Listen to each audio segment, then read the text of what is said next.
regarding the short film BROCA, if I'm saying that right. Love this. Such a funny take on negative self-talk and a little glimpse into an actor's day or life, an auditioning process, and how crazy it can be, and how negative talk can really affect you, and how it's easy to go there. Just loved it. I thought it was a cool visual with the negative talk. Just had never seen it done that way before. Really well done. It was really neat to be able to see it that way and kind of understand what he was going through. The lead actor did a wonderful job of carrying this film. All the other actors were good as well. I thought this was very well cast and acted all the way around. Just well done. You know, everything was well done. I thought with the sequence of things, the shots that were used, the pacing, the directing, the editing, just everything was really, really good. And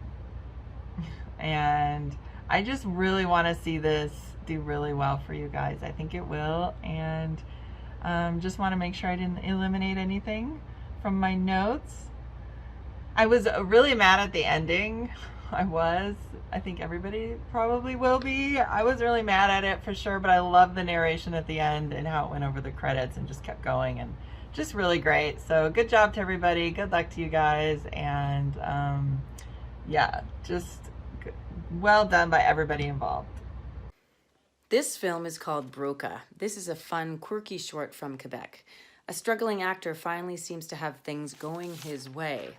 As an actor myself, I really appreciate the writing in this one, the challenges of the business and of auditions. The idea of his negative self-talk hand with googly eyes was brilliant. I loved the lead's performance. He really captured the neurotic character. The sterile setting of the audition room was also really well done, as was his apartment. I appreciated the surprise ending. Great job. Check it out. BROCA. I really loved BROCA. The two things that stand out the most to me is our protagonist and the concept itself. The protagonist, they do a very good job of making him endearing. You want him to succeed. So once the ending comes, it gets very hard to watch because you're just filled with dread, waiting for just everything wrong to start happening. And I love the concept because not only is it relatable, but I feel like it's a very important message about mental health, and more specifically, intrusive thoughts. I loved the concept of his hand being this little devil on his shoulder, whispering him all the horrors and failures that he is and will commit. And I feel that's a testament to how much influence that can have on our day-to-day lives. And it's also a warning of what happens when you give in to those voices. And also, I think it's a cautionary... The ending, I feel, is necessary because it's a cautionary tale. Because even when things don't go your way, that doesn't mean to give up like our protagonist did. Because it's so easy to feel like that voice in your head that was telling you it wasn't worth it, you shouldn't have tried it. It's very easy to think that it's right because of a couple of bad experiences that proved it right.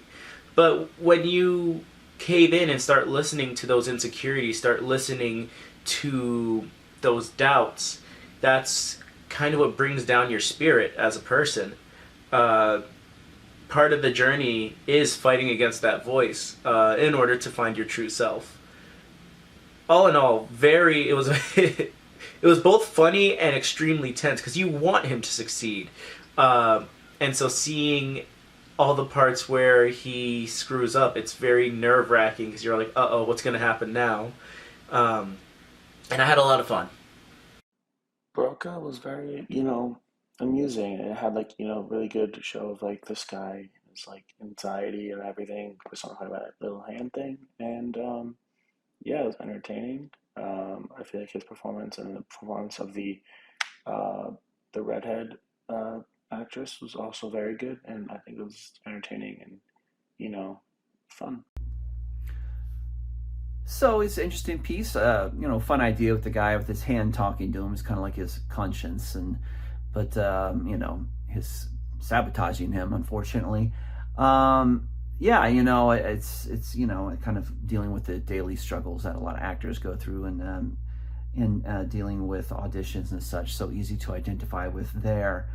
Quite pessimistic at the end. Kind of wish things might have worked out a little better for him, but that's the way it goes, I guess. So the actors all did a good job, and it was well written and nicely produced. So good job. Good luck with this. Hope it does well for you.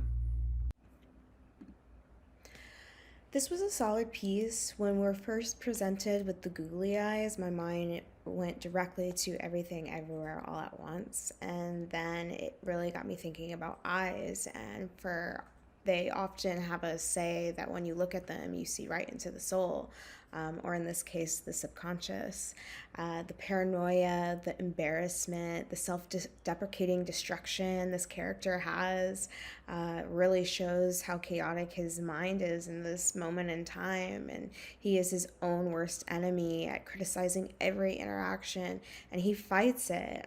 The end sequence is creative, enticing the audience to stick around and stay and watch the credits ultimately as they listen to this monologue in the breaking the fourth wall fashion. I thought it was an interesting move to call out the audience in this sequence, essentially saying that living in negativity will inevitably take you out. All right, I just finished watching BROCA, which I thought had a really great sort of absurd, dark humor approach that I thought really fit the theme of a struggling and neurotic artist, actor, or any sort of artist really well. I thought the conceit with the googly eyes on his hands were really funny, and there were just a lot of pieces that really captured physical performances by the lead character in particular of sort of anxiety, being neurotic, and the pressures of trying to be a creative and make it.